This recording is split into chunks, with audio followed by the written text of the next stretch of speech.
اعوذ باللہ من الشیطان الرجیم بسم اللہ الرحمن الرحیم الحمد للہ رب العالمین الصلاة والسلام علی اشرف الخلق محمد وآلہ الطیبین الطاہرین وعجل فرجہم۔ آج کا ہمارا درس آموزش احکام میں شکیات نماز کے بارے میں ہے، یعنی آج ہم شکیات نماز کو شروع کرتے ہیں۔ گزشتہ دروس میں ہم نے بیان کیا اور پڑھا اذان و اقامت کے ترجمے کو اور نماز کے ترجمے کو، جس میں قرات کا ترجمہ بھی کیا اور ذکر کا ترجمہ بھی کیا اور سمجھنے سمجھانے کی کوشش کی۔ تشہد، سلام، ان سب کا ترجمہ قدر مقدور پیش کیا، اور اب ان تمام چیزوں سے فارغ ہونے کے بعد آج ہم شکیات نماز کو شروع کرتے ہیں۔ شکیات نماز یعنی نماز میں شک کا ہونا، اس کی قسمیں ہیں، وہ انشاءاللہ آہستہ آہستہ سب آ جائیں گی۔ تو اگر نماز میں شک ہو جائے تو اس میں کیا کرنا ہے، کیسے کرنا ہے، کیا اس کا حل ہے، وہ سب انشاءاللہ آئے گا۔ اگر نماز پڑھتے ہوئے انسان کو شک ہو جائے، نماز کے مثلا بعض وضو کے بارے میں شک ہو جائے، بعض کاموں کے بارے میں شک ہو جائے، افعال کے بارے میں شک ہو جائے، اعمال کے بارے میں شک ہو، مثلا انسان سورہ الحمد پڑھ رہا ہے اور اسے یہ شک ہو، یقین نہیں، شک ہو کہ میں نے بسم اللہ پڑھی تھی یا نہیں پڑھی تھی مثلا، تو اب اس کا کیا حکم ہے؟ یا خود مثلا پڑھنے میں شک نہیں، بلکہ یہ شک ہوا کہ میں نے صحیح طریقے سے بسم اللہ پڑھی تھی یا نہیں پڑھی تھی۔ یہ تو یقین ہے کہ بسم اللہ پڑھی ہے، لیکن شک اس بات میں ہے کہ آیا میں نے اس کو صحیح طریقے سے ادا کیا، صحیح طریقے سے پڑھا یا نہیں پڑھا مثلا، تو اس کا کیا حکم ہے؟ یا تشہد پڑھ رہا ہے، ایک سجدے کے بارے میں شک ہوا، یقین نہیں ہے کہ میں نے سجدہ ایک کیا ہے، دو کیے ہیں، ایک سجدہ میں نے کیا یا نہیں کیا مثلا، اس میں شک ہے۔ یا رکوع میں چلا گیا اور یہ شک پیدا ہوا کہ میں نے دوسرا سورہ پڑھا تھا یا نہیں پڑھا تھا، یقین نہیں، شک ہے، اور یہ کسی کے ساتھ بھی ہو سکتا ہے، عام انسان کے، عام آدمی کے، یعنی ہم سب اس میں مبتلا ہوتے ہیں، ہم سب کو ان کی ضرورت پڑتی ہے، اور یہ معاملات ہمارے سامنے روز آتے ہیں، صحیح، روزانہ ہمارے سامنے معاملات آتے ہیں، اور جہاں جماعت کے اور فوائد ہیں وہاں ایک فائدہ یہ بھی ہے کہ اس طرح کے شکوک سے جان بچ جاتی ہے۔ اس لیے کہ اگر امام کو شک ہو جائے، امام اشتباہ کرے تو ماموم یاد دلا دیتے ہیں، اور اگر مامومین کو شک ہے کسی ایک ماموم کو، تو امام تو پڑھ ہی رہا ہے، اسے امام کے ساتھ بجا لانا ہے اگر شک ہے۔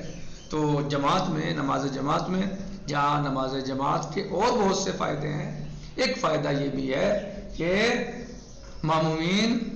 شک سے بچ جاتے ہیں، اور امام کو بھی اگر شک ہوتا ہے تو مامومین یاد دلا دیتے ہیں، اور یہ مسئلہ شرعی ہے۔ مسئلہ شرعیہ ہے کہ اگر امام کو شک ہو کسی مسئلے میں، یا مثلا امام جو ہے اشتباہ کر رہا ہو کہیں، اور ماموم جو ہے مثلا وہ اسے یاد دلا رہے ہیں، تو پھر امام کو، یعنی امام جماعت کو مامومین کی بات مان لینی چاہیے، اور وہ مثلا اگر اس کے ذہن میں یہ ہے کہ مجھے تشہد پڑھنا ہے لیکن ماموم بحول اللہ کہہ رہے ہیں، تو اب امام کو اس نماز کو اٹھ جانا چاہیے، یعنی ان کے اوپر اعتبار اور بھروسہ کرنا چاہیے۔ بہرحال یہ جہاں جماعت کے اور دیگر فوائد ہیں، بہت سارے فائدے ہیں، اجر و ثواب میں بہت اضافہ ہے، وہیں پر جو ہے وہ ایک فائدہ یہ بھی ہے کہ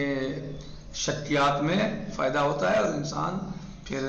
شکیات سے یعنی بچ کر صحیح پر عمل کر لیتا ہے جس میں شک نہیں ہوتا۔ خیر، درس 20 تو سے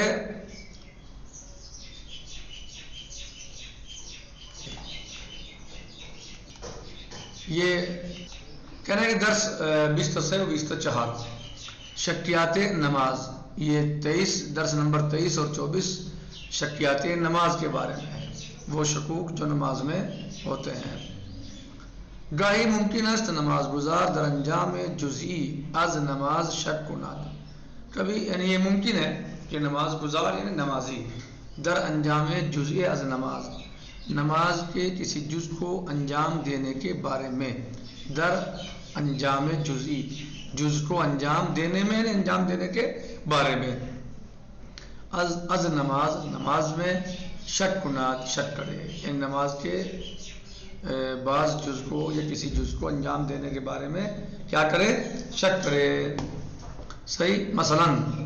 نمی داند تشہد را خواندے است، مثلا وہ نہیں جانتا کہ اس نے تشہد کو پڑھا ہے، یا نہ یا نہیں پڑھا ہے، یعنی وہ نہیں جانتا کہ اس نے تشہد کو پڑھا ہے یا نہیں پڑھا ہے۔ وہ یا نمی داند یک سجدے بجا آوردے است یا 2 سجدے، یا وہ یہ نہیں جانتا کہ وہ 1 سجدہ بجا لایا ہے، اس نے 1 سجدہ کیا ہے یا 2 سجدے کیے ہیں۔ وہ گاہی در تعداد رکعاتی کے خواندے است، اور کبھی کبھی اسے یہ شک ہوتا ہے کہ رکعات کے بارے میں کہ جو رکعات اس نے پڑھی ہیں ان میں شک کرتا ہے کہ یہ دوسری رکعت ہے یا تیسری ہے، میں نے 2 رکعت پڑھی ہیں یا 3 پڑھی ہیں یا مثلا 4 پڑھی ہیں، یہ شک اس کو مثلا ہو جاتا ہے۔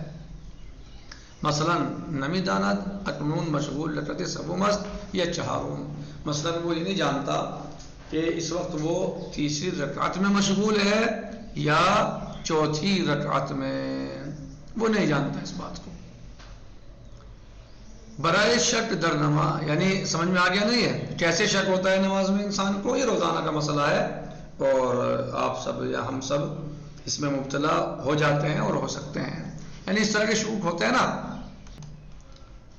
برائے شک در نماز احکام خاصی است و بیان تمام موارد ان از حد این جزو خارجی است، کہہ رہے ہیں کہ نماز جو شک نماز میں ہوتا ہے اس کے خاص احکام ہیں اور ان کو تمام کے تمام کو یہاں پر بیان کرنا 20 جزوے کی حد سے باہر ہے، یعنی وہ زیادہ ہے اور ہم مختصر کتاب لکھ رہے ہیں تو تمام احکام تو یہاں بیان نہیں کر سکتے، ولے بطور مختصر، لیکن مختصر طور پر ہم اس کو بیان کریں گے، بیان اقسام شک و احکام ہر قدمی پر تعظیم، لیکن ہم مختصر طور پر اقسام شک اور اس کے احکام کو بیان کریں گے۔ آج ہم اسی پر اکتفا کرتے ہیں، باقی انشاءاللہ کل آئے گا۔ والحمدللہ رب العالمین، والسلام علیکم ورحمۃ اللہ وبرکاتہ، فی امان اللہ۔